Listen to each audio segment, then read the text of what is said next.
Todo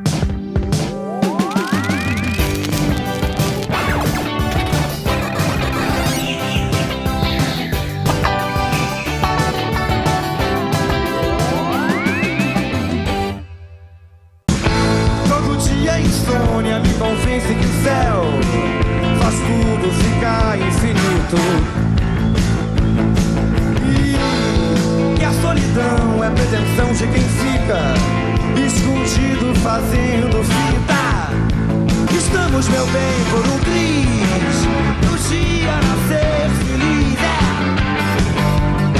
Uau! 2 anos, assim, meio que estimulando o Cazuza para fazer alguma coisa, para compor.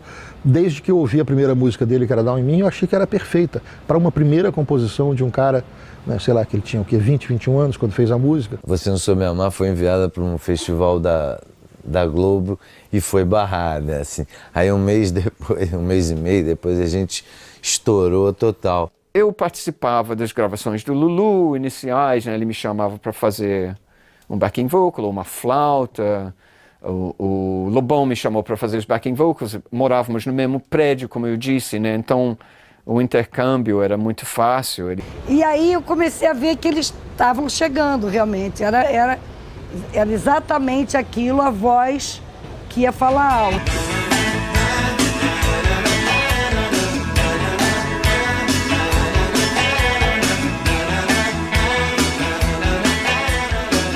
Lulu, eu era muito próximo dele, mesmo por causa da Scarlett. E durante 2 anos eu também fazia um programa de televisão, um talk show com a Scarlett Moon, aqui no Rio de Janeiro, que chamava Noites Cariocas também. O nosso primeiro grande sucesso foi o Bolero Como Uma Onda, que foi feito para o filme Garota Dourada. E eu me lembro que teve um aniversário dele, que ele morava aqui num prédio em frente, e um determinado ponto, assim, na festa, ele tava assim, uma galera no quarto de empregada, sabe? Então, um negócio meio hippie. E ele pegou um violão e começou a tocar. E eu falei, pô, esse cara vai dar certo, cara, vai dar certo. E aí eu tava trabalhando na Warner, já tinha produzido Frenéticas, foi o primeiro disco de ouro da Warner. Então eu já estava com uma certa credibilidade. Aí eu falei, olha, eu quero contratar o Lulu. E aí contratamos o Lulu e o cara tá aí até hoje. Nada do que foi será de novo do jeito que já foi um dia. Tudo passa, tudo sempre passará. Na vida vem em ondas como um mar. Por certas coisas nós fizemos para o Roberto Carlos. Na ideia foi essa, o tipo de música, que quando o Lulu me mostrou a melodia, eu falei, vamos mandar para o Rei. Eu fiz a letra, era um sentimento meu de momento, eu estava apaixonadaço ali, não sei o quê, aquelas... Tem certas coisas que eu não sei dizer. Tem certas coisas que eu não sei dizer. Um dos fundadores do pop nacional, eu diria, né? Uma das pessoas que concebeu isso e acreditou mais do que ninguém que seria possível tocar rock nos rádios no Brasil. Ele sempre foi muito, muito firme nessa coisa. E se tem alguma coisa que me estimulou a lutar por um espaço, foi ouvir Lulu tocando na rádio. Então, uma rivalidade saudável também, né? Poxa, se o Lulu conseguiu, é porque todos nós podemos conseguir. Então, eu diria que o Lulu teve uma influência enorme, né? É curioso, assim, porque o Lulu, ele tocava super bem nas rádios, era um sucesso, mas ele não era um grande vendedor de discos. E ele foi sedimentando a carreira aos poucos, né? Diferentemente do Rich e da Blitz, que saíram logo num patamar altíssimo de vendas, maior sucesso, não sei o quê. Eu não sei com quem que eu estava conversando, aí chega um cara que se apresenta como Lobão, né? Ah, meu nome é Lobão. Eu falei, prazer, Lobão. Então o que é? Não, eu gravei essa fita aqui e o Inácio Machado estava com ele. É mesmo? Então eu gravei essa fita, nós fomos ouvir a fita. Cena de cinema e tal. Pra você ter uma ideia, Marina Lima nos vocais de apoio e na segunda guitarra, Lulu Santos, né? Ouvimos aquilo, me encantei pelo disco, toquei na íntegra, a fita dele. Só que aquela fita ali, ele levou na gravadora, na época RCA, e meses depois ele voltou na rádio, dizendo que a RCA estava sabotando o disco dele, foi pro ar, denunciou isso e resolvemos o problema, né? Então a rádio, além de ter lançado o Lobão, a rádio salvou o disco do Lobão. Qualquer lista que você faça, vamos dizer assim, de 10 mais, tem que estar o Cena de Cinema. Porque ele foi gravado com uma linguagem muito nova para a época, uma coisa de New Wave. E também tinha todo o pessoal que depois ia estourar, né? Tinha o Billy, que era da Blitz, tinha o Lulu fazendo guitarra, entendeu? Tinha a Marina fazendo vocal. Então a turma que ele reuniu ali era a turma que depois ia espalhar e fazer acontecer o rock brasileiro. Nosso orçamento não passou de seria R$1.000 hoje em dia. Mas era só para bancar todo mundo, assim, praticamente todo mundo. Não todos, mas praticamente todo mundo tocou de graça. E quem recebeu uma coisa muito simbólica. Mas era uma gravação de amigos, né, que apostavam naquilo. E aí o Bernardo me levou essa fita do Lobão e eu achei incrível, incrível. Eu adorei, virou um vício. E aí eu fui pedir para a rádio tocar o Lobão, abrir um espaço para os novos. E logo depois dessa fita do Lobão, a Scarlett Moon levou uma fita do Lulu chamada Luiz Maurício, que tinha uma música Batom. E aí eu comecei a ver que eles estavam chegando realmente.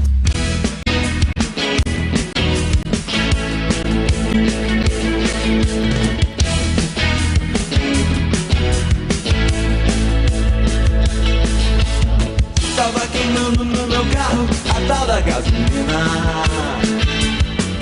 Do meu lado meu amor me avisou que saí de cena. A gente fazia aquela coisa toda, uma peça do Asdrubal também no Teatro Ipanema. E à noite, à meia-noite, a Marina tocava o show dela. E os músicos vinham antes para ver a peça, a gente ficava depois e tal.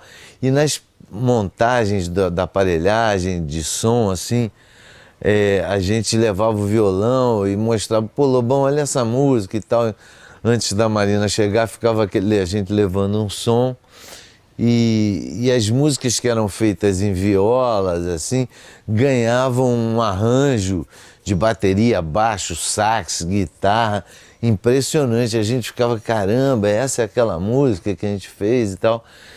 E na época eu namorava uma menina, Cristina Magalhães, que era promoter de uma boate em São Conrado chamada Caribe.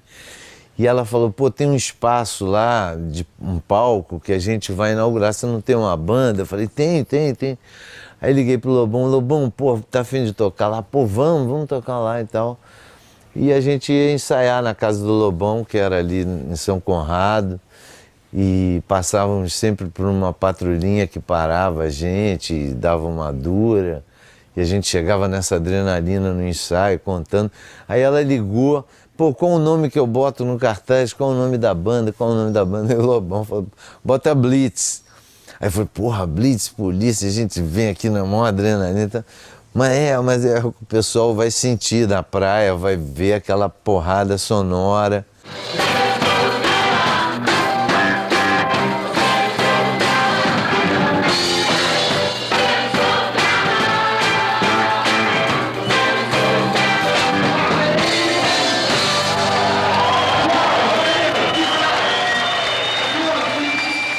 Eu participava das gravações do Lulu iniciais, né? Ele me chamava para fazer um backing vocal, uma flauta. O Lobão me chamou para fazer os backing vocals. Morávamos no mesmo prédio, como eu disse, né? Então o intercâmbio era muito fácil. Ele morava no bloco B, eu morava no bloco A, lá em São Conrado. E ali os primeiros ensaios da Blitz aconteceram também nesse mesmo prédio. A Blitz, o Cena de Cinema, né, o primeiro disco da Blitz e Voo de Coração, todos foram concebidos nesse prédio em São Conrado. assim, que é Estrada da Gávea 698. A Blitz, eu acho que ela dá uma oxigenada na música popular brasileira, né? No rock. Então, os shows da Blitz, você ia no Canecão, era carro atravessando, era pessoas em chamas, sabe? Era tudo que pudesse incrementar o visual, e principalmente porque tinha aquela coisa das crianças também. A Blitz sempre teve, eram quase shows infantis, então a criança também adora isso, e a Blitz fazia muito bem. O marco inaugural é a Blitz mesmo, com Você Não Soube Me Amar, com o estouro daquilo, com a percepção de que aquilo venderia, que aquilo falava para uma multidão de jovens que não encontravam eco nos melhores da geração anterior, no Chico e no Caetano, né? Na verdade, o Caetano e o Gil foram até influenciados retrospectivamente por essa geração nova, né? Tiraram o chapéu de alguma forma. Então, acho que o marco inaugural é realmente a Blitz, é a possibilidade de o cara estar no bar, ser aquela música meio cantada, meio teatralizada, e ele dizer claramente para a menina que queria vê-la nua e não beijava o chão em que você pisava, não tinha metáforas, era aquilo, era isso, era disso que estava se tratando. Só podia ter acontecido naquele momento em que a censura internamente já ia se afrouxando. Tá tudo muito bom, tá tudo muito bem, mas realmente eu preferia que você estivesse...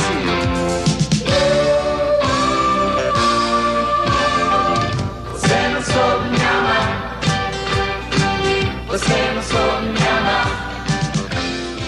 A Blitz realmente, acho que apesar de Lulu já tá, Lobão já tá, mas foi realmente a ponta de lança, né?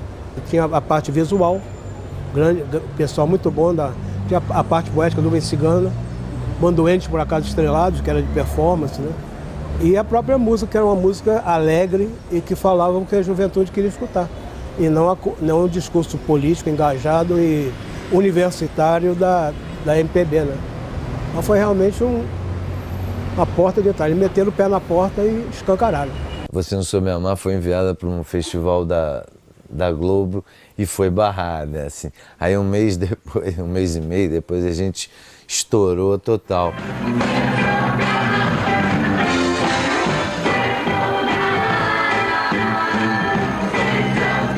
Menina Veneno surgiu para mim como uma frase musical. Eu sonhei com uma frase musical. Não é muito comum isso acontecer, mas eu tinha gravador de cassete ao lado da cama e eu acordei com uma melodia na cabeça. Não a melodia da canção, mas uma melodia de contraponto que sobreviveu na gravação final. E o Bernardo chegou na minha casa, eu liguei para ele e falei: Bernardo, eu sonhei com uma coisa aqui, eu tô com um esboço de uma progressão harmônica aqui. Ele falou assim: eu tive uma ideia de título, Menina Veneno. Então começou assim, com o título Menina Veneno e esse esboço de canção que eu tinha sonhado. 20 minutos depois a música estava pronta, foi uma coisa quase que se escreveu sozinha. Eu fiz a produção do Menina Veneno em casa. Aí o que aconteceu? Eu mostrei na Warner e tinha um gerente de vendas que ouviu e falou: não gosto da voz desse cara. Só porque ele tinha um pouco de sotaque. Eu falei: olha, esse cara é bom, essa música é boa, esse cara vai dar certo. Não gosta. Tá bom, você não quer, beleza. Ele vai acabar indo para outra gravadora e depois a gente vê como é que fica. E ele acabou indo para a CBS. Certas pessoas na CBS achavam que aquela música era muito boa. Tinha uma ala bem resistente. Primeiro é um gringo cantando em português, já não vai dar certo. Segundo é uma música com 4 minutos e quase 5 minutos, não vai tocar na rádio. Vamos fazer o seguinte, vamos mandar uma fita de rolo lá para os mercados testes de Fortaleza e Curitiba, eu acho que foi.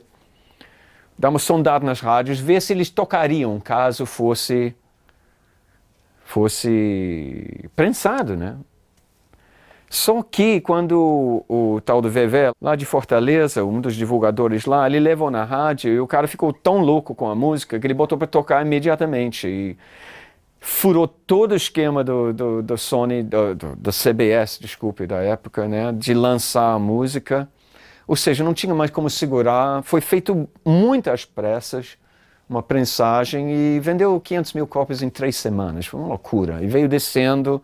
Eu acho que a última rádio a tocar do Brasil foi o Rádio Cidade do Rio de Janeiro. E foi tudo muito surpreendente quando houve aquele estouro absurdo que quebrou todos os recordes. Em 83 eu vendi mais discos que Roberto Carlos e o próprio Michael Jackson aqui no Brasil. A parada de 83, as vendas e execução, Menina Veneno em primeiro lugar, Billie Jean em segundo lugar e assim por diante. Menina Veneno, o mundo é pequeno demais pra nós dois. Em toda cama que eu durmo só dá você, só dá você, só dá você, yeah, yeah, yeah, yeah. Menina Veneno, você tem um jeito sereno de ser. E toda noite no meu quarto vem me entorpecer, yeah, yeah, yeah, yeah. Quando as gravadoras perceberam que tinha um nicho, né, pro rock, né, quando pintou assim a Blitz, o Rich, todo mundo abriu os olhos e falou, pô, é por aí que a gente tem que ir. Nessa época era dificílimo você ter acesso às gravadoras. A gente conseguiu arrombar essa porta e vender muito, quase 1 milhão de compactos numa época de crise. E isso, fez com que todas as gravadoras quisessem descobrir uma banda. Mudou não só essa coisa nas gravadoras, como o panorama nas rádios. Interferiu nas programações das rádios, que tinham que tocar essa música jovem que estava surgindo, com os sotaques diferentes em vários estados, porque falavam da juventude. Estava a pé, achava que assim estava mal. De um ônibus pro outro, aquilo para ele era o fim. Conselho de seu pai, motocicleta perigoso. A Fluminense FM, sem dúvida alguma, foi o maior megafone do chamado Rock Brasil, né? Um apelido que Jamari batizou de Rock Brasil, achei sensacional, porque o Rock Brasil não é rock brasileiro, né? É um rock de uma época, né? Que é a época da década de 80, né? Com essas influências todas. E o grande barato da rádio para mim é que as pessoas se engalfinhavam dentro da rádio e fora da rádio, cada um defendendo seu estilo musical. E as pessoas iam se entender nas festas da rádio, né? Quarta dia de rock, que nós fizemos altas festas com o Lacome, então, o Álvaro Luiz. Então essa misturada era sensacional, porque nós, por fazer a misturada, nós tocamos a geração 80, ou seja, o rock brasileiro.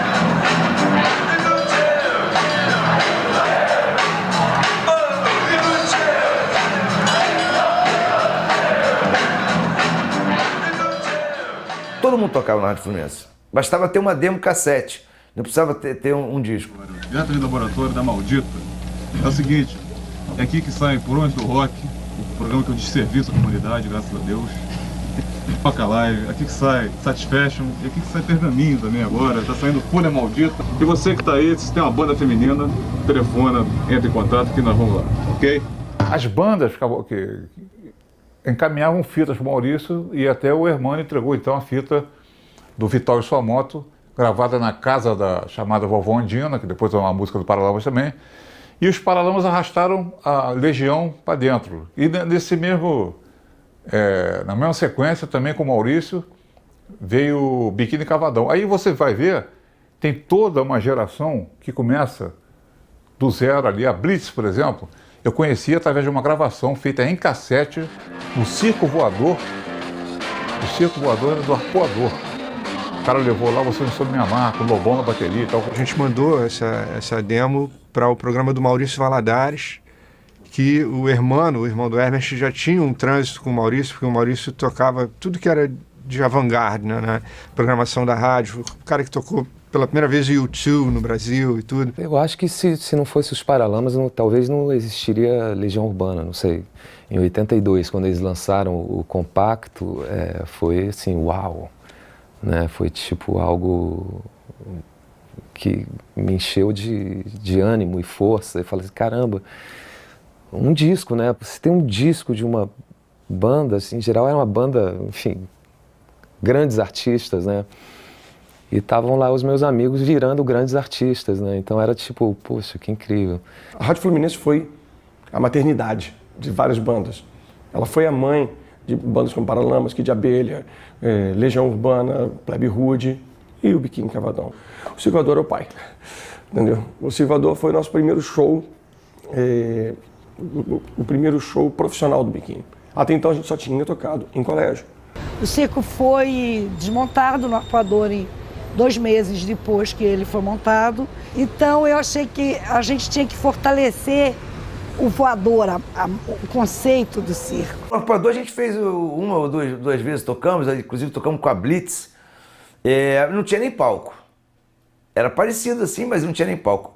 E o Circo Voador não, aí já na Lapa, já um pouco mais estruturado, mas ele sempre teve esse caráter meio transgressor, eu poderia dizer, não tem repressão, não tem nada, porque ela vai lá para curtir, para se divertir. E as pessoas, muita gente do lado do palco, artistas que queriam tocar, você entrava 3 da manhã, enfim, a plateia toda louca também junto, era uma experiência e tanto. Enquanto a gente pensava o circo, o Luiz Antônio fez a Rádio Fluminense, né?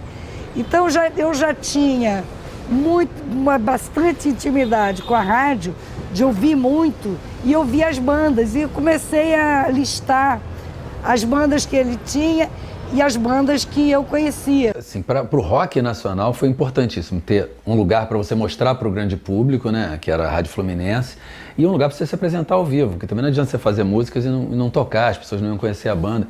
E de repente a gente tinha à nossa disposição essa coisa que nunca mais, é uma janela que nunca mais se abriu, né, para as bandas novas, de ter um lugar interessado em tocar tudo. Eles tocavam, a Rádio Fluminense tocava demo de fita cassete, com chiado e tudo, mas era banda nova, ia lá, botava e tocava. E o Circo Voador tocava tudo também, porque no começo os shows não eram shows de uma banda só, eram shows de várias bandas. Eu me lembro, o primeiro show que a gente fez, a gente tinha 6 músicas.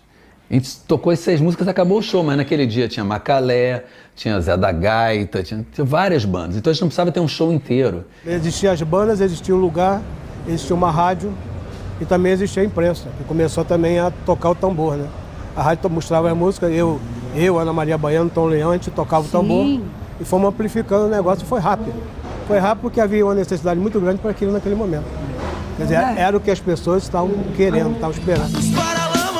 Iam tentar tocar na capital, e a caravana do amor então pra lá também se encaminhou. Ele foi com sua moto e de carro era baixo astral. O Barão Vermelho começou literalmente na sala da minha casa, na casa do meu pai, na casa que eu morava, portanto, e primeiramente era eu e Guto, baterista, né, do grupo, Guto Goff, e estudávamos juntos no colégio, e começamos a ter... E víamos frustrados de outras bandas que tínhamos na época. Na época, quando você é garoto, você tem muitas bandas, pelo menos a gente tinha muitas bandas ao mesmo tempo, assim. Eu tinha levado um som com o Dé, o baixista, e o Guto tinha, através de amigos lá na ProArte, que nós estudávamos no seminário de música, chegamos ao Roberto Frejá, e por último chegamos ao Cazuza. Eu fiquei 2 anos assim, meio que estimulando o Cazuza para fazer alguma coisa, para compor. Desde que eu ouvi a primeira música dele, que era Down em Mim, eu achei que era perfeita para uma primeira composição de um cara, né, sei lá, que ele tinha o quê, 20, 21 anos quando fez a música. Um sábado à noite, me entra o Zeca, que era um louco varrido, fantástico, genial. O Zeca entrou, falou, desculpa, Guto, mas eu tenho, naquela época, eu repito, era o cassete. Eu tenho um cassete, você tem que ouvir. O que é? Eu falei assim, ouve. E me diz que eu não sei se eu tô maluco ou se isso que tá aqui é genial. Eu falei, tá, vamos ouvir. Botei o cassete e aquilo era um ensaio numa garagem, realmente numa garagem do Barão Vermelho. Eu entendi que aquilo ali era maravilhoso, as músicas, Down em Mim, estava tudo ali, entendeu? E eu pirei com aquilo, pirei mesmo. E falei, ô Zeca, ele falou, mas eu não sabia direito quem era. Até que ele falou, não, é o Cazuza, filho do João. É o Roberto Frejá, filho do deputado. Frejá, olha a situação. Eu falei, cara, mas a gente tem que gravar isso. Eu vou só avisar o João que eu vou gravar o Cazuza e pronto, e quero gravar já. Para não dar tempo deles ficarem ensaiando e arrumando, eu vou gravar nessa semana agora. E gravei 2 ou 3 dias depois, eu estava no estúdio gravando o primeiro disco do Barão, que é um disco tecnicamente péssimo, é um disco de capa vermelha, é o primeiro disco dele. Mas eu fiz questão de que fosse desse jeito. Quando eu fui avisar o João, meu querido João, e o João se negou completamente. Ele falou, não vai fazer, não vai gravar esse disco, o Cazuza, eu não quero. Mas ele é genial, João. Não, mas eu não quero, não vai gravar aqui com ele. Mas por quê? Ele falou, não quero que se espalhe que meu filho é maconheiro, que meu filho é viado, e enfim, deixa ele quieto lá, deixa que ninguém precisa saber, principalmente a TV Globo precisa saber disso. E a minha resposta foi, falei, João, a história é o seguinte, pior do que você deixar fazer, é você não deixar ele ser lançado e outra gravadora lançar o Cazuza e o Barão Vermelho, e lá o pessoal da Globo ficar dizendo que você é grande presidente da Som Livre que não tem a sensibilidade de perceber um talento dentro de casa. Nós vamos gravar esse disco, e foi assim que foi gravado o disco. O primeiro disco do grupo não foi exatamente um sucesso, na verdade. Eu diria até que nos irritou na época bastante, porque diversas bandas que estavam chegando até um pouco depois, a gente começaram a ter espaço nas rádios, e a gente não. E disco não vendeu nada no princípio. Todo dia que eu cruzava com o João nos corredores, o João falava, tá vendo? Não aconteceu nada. Eu te falei para você não fazer isso. Toda hora ele me sacaneava. Toda hora. Até que houve um show do Caetano Veloso no Canecão. Eu fui lá, estava com a minha mesinha sentado lá, com alguns amigos e tal, e 2 mesas ao lado, a mesa do João Araújo. E aí, num dado momento do show, esse show é famoso, o Caetano desanda a falar do Cazuza e do Barão Vermelho, que era um fenômeno e que era genial, e começa a cantar Barão Vermelho e a plateia pira com aquilo. Já um pouco antes disso, o Ney Matogrosso, que namorava o Cazuza, pegou a música do Cazuza para gravar, e também começou a tocar a música, então, de um momento... E aí o público começou a ficar curioso desse Barão Vermelho, né? E já começou a entrar, já foi parar em programa do Chacrinha, enfim, dali para frente já andou. E o João ficou, graças a Deus, com a cara no chão e feliz da vida ao mesmo tempo e orgulhoso do filho maravilhoso que ele tem, ele e Lucinho. E nem me importa que 1000 raios partam, qualquer sentido vago de razão. Eu ando tão down, eu ando tão down.